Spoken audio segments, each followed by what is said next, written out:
let's have a look at this integral, this limit as n approaches infinity of this sequence times that sequence. But this sequence is in fact a sum of integrals. And so each integral, let me just denote f of x to be integral from 1 to x e to the negative y squared dy. Right, so indeed, I can just rewrite this sum into k from 1 to n of capital F of, just replace x with the upper bound, right, 2k minus 1. Right, that's the finite sum to begin with. Then we're going to multiply the outside and take the limit. But before I take the limit, this looks familiar. Riemann sum. Right, except I have to multiply by 1 over n, right, then multiply by n. Right, 1 over n times the sum is the Riemann sum. So indeed, capital F of x is the integrand. 0 to 1. I'm going to divide 0 to 1 into n small intervals, so that the width of each small interval is just 1 over n. Right? Generally speaking, in each small interval, for example, the interval from k minus 1 over n all the way up to k over n, right? Usually speaking, we take the functional value inside each small interval just arbitrarily, but it's okay for me to take a special value, right? For example, the middle point. So the middle point is in fact half of this point plus that point, right? That is 2k minus 1 over 2n, right? If I take this functional value at this point, middle point, f of 2k minus 1 over 2n, right? So the middle point, so perhaps the function value somewhere here. Maybe the function look like this, right? Maybe that's where the function value is. So in each small interval, I do the same thing, right? Take the middle point. So this is indeed the Riemann sum. If I multiply by 1 over n and then multiply by n, so that inside this sequence will look like this. So the nth root of 2 minus 1 over the nth root of 2n plus 1, multiply by n, then multiply by 1 over n, sigma, from 1 all the way up to n of capital F of 2k minus 1 over 2n. Right, I'm looking at this part, then I'm looking at this part. So this part is Bn, that part is Cn. Right, Cn is the Riemann sum. So all I need to do is calculate the limit of Bn times the limit of Cn. Right? The limit of Bn, I think it exists. The limit of Cn is just a definite integral from 0 to 1 of this integrand, right? Capital F of x. Now, first of all, the limit of Bn is very simple. If I let x equal to 1 over n, right? First I'm looking at the top, right? This nth root of 2, right? 1 over n, right? That is x, 2 to the power of x minus 1 times n. N is 1 over x. Right? As x approaches 0, L'Hopital's rule, of course. So all I need to do is to have a look at the derivative of this, right? That is log 2 times 2 to the power of x over 1, right?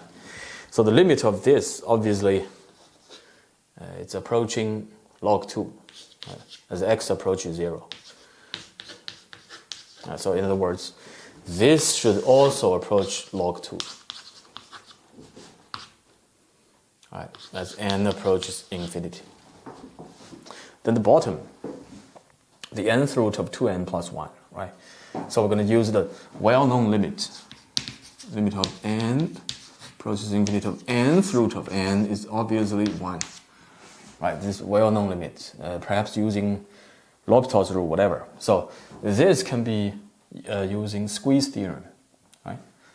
So the nth root of n is no larger than the nth root of 2n plus 1, right? Because the inside is bigger, right? So that is no larger than the nth root of 2n plus n, that's 3n, right? So obviously, so both sides approach 1. Approach 1, right? So there's no problem with this one, right? So this part, Bn obviously approaching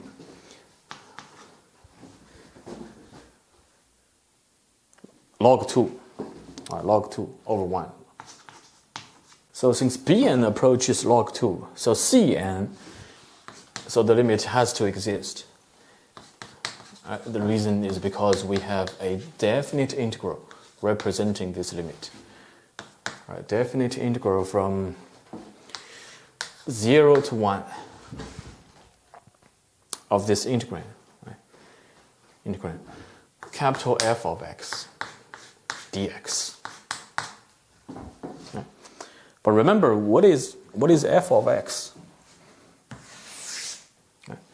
F of x, like I said, is this integral, right? Integral with respect to y.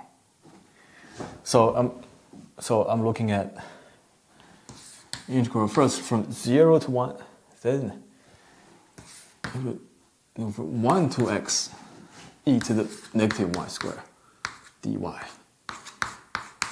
then dx, right? Dx here. First dy, then dx, double integral. So indeed we have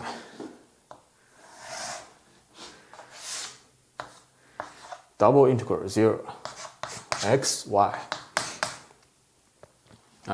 Since y is changing from 1 all the way to x, right? So I'm assuming this relation has to be y equals x. Right, that must be the relation, so this straight line. So 1.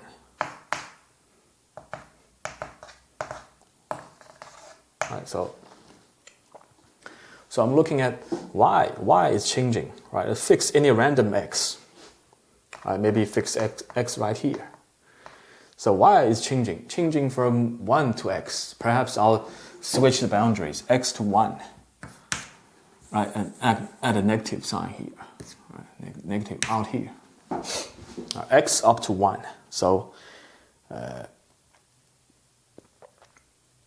fixing x. X is equal to y. Right? Y changing from x to 1. Right? From x to 1 to here. Right? Fix another x, fixing here. Right? Still, because that's the relation. Right? Still changing from x to 1. X to 1, x to 1, x to 1, x to 1. At every point, at every x, right, I'm changing from x to 1. Right, because y is equal to x. Right, x to 1, x to 1, x to 1. Then y is changing from 0 to 1. Right, right, y is changing. No, x is changing from 0 to 1. Right? X change 0 to 1. First y changing, then x changes. Right?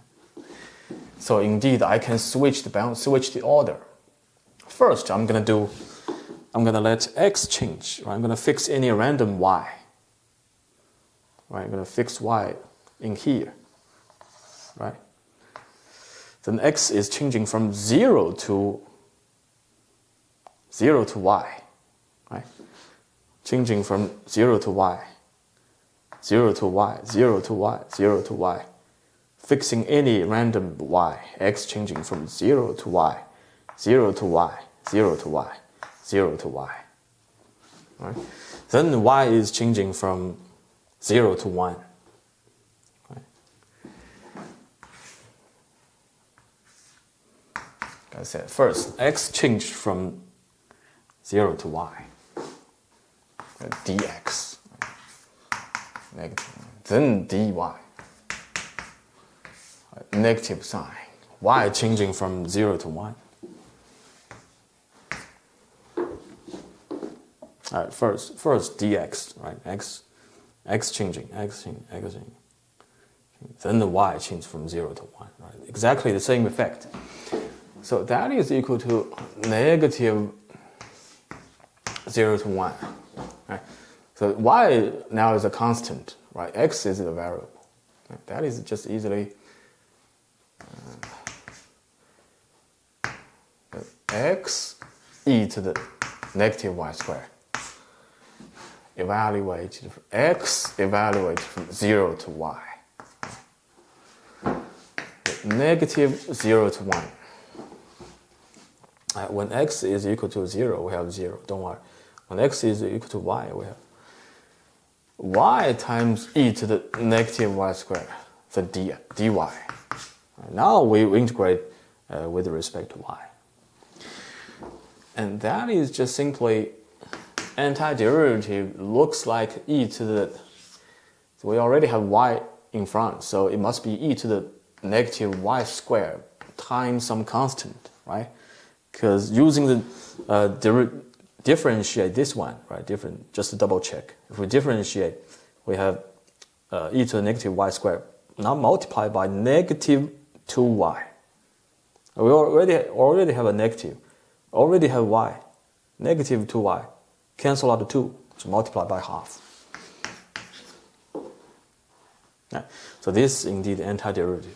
Y from 0 to 1. That is just half e to the minus 1. 1 over e minus 1. Right. So indeed my answer is, so this limit times this limit, right? This limit is log 2. That limit is this, right? So the limit is log 2 times half of 1 over e minus 1.